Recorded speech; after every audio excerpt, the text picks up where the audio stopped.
Assalamualaikum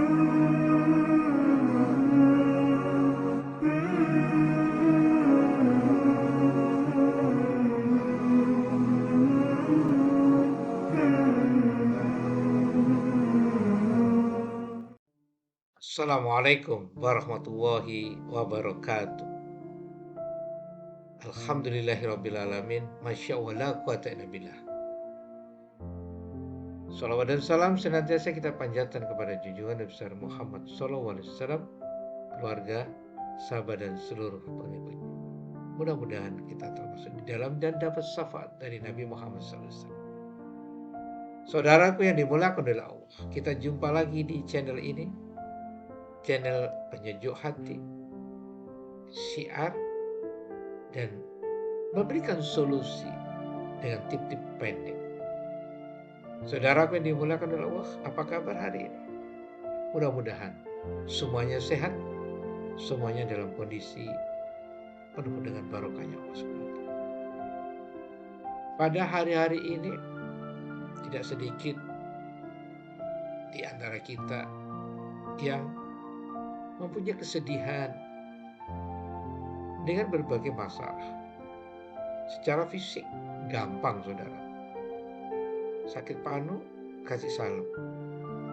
Sakit pusing, kasih obat. Apapun lah yang namanya secara fisik itu mudah. Tapi bagaimana kalau penyakitnya itu hati? Bagaimana kalau yang sakit itu hatinya?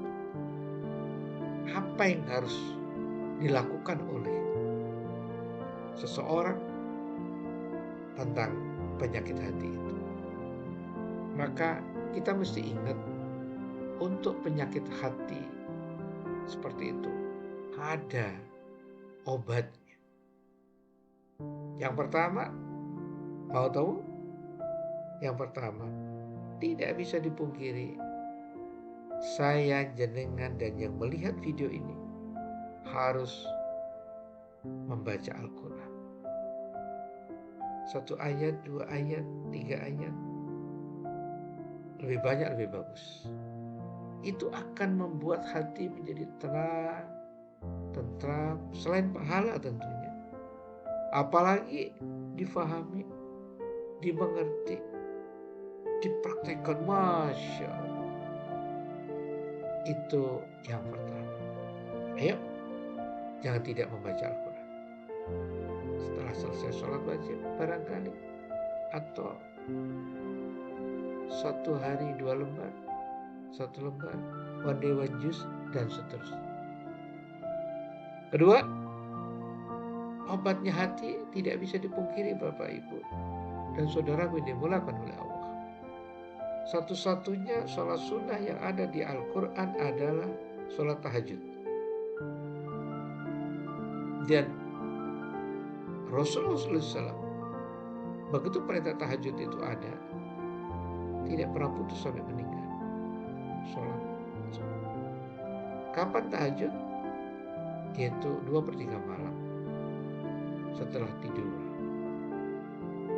Saya ulangi, satu-satunya sholat sunnah yang ada di Al-Quran adalah sholat tahajud. Jangan tidak dikerjakan. Berat saya tahu.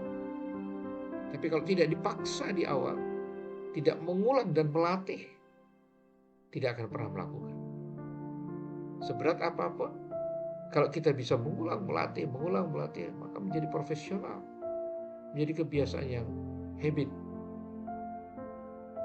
Yang ketiga adalah kita mesti punya komunitas. Kita mesti berkumpul dengan orang-orang soleh, orang-orang yang positif, agar kita terkontaminasi positif. Bahasanya adalah kumpul telek, bau telek, kumpul minyak wangi, bau wangi. Yuk, deketin orang-orang yang positif, deketin orang-orang soleh itu.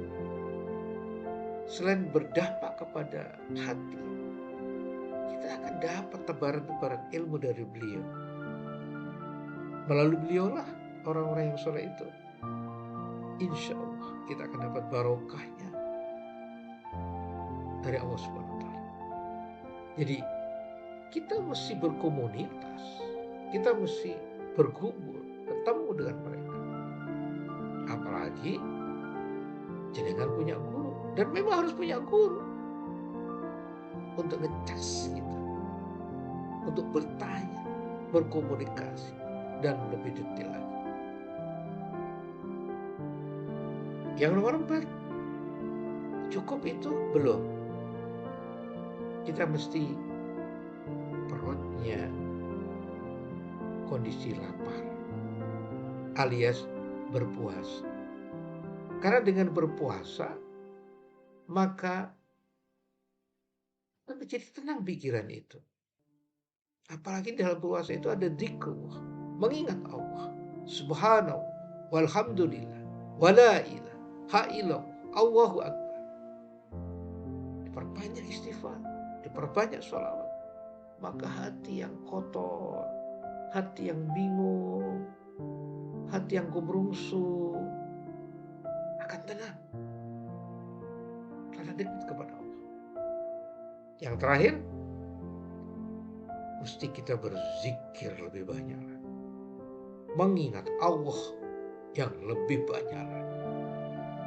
Dengan demikian, maka hati menjadi tenang, enak, tidak berandai-andai, tidak melakukan hal yang negatif, apalagi kepo, kerasane wong, gibah, nggak ada waktu untuk itu.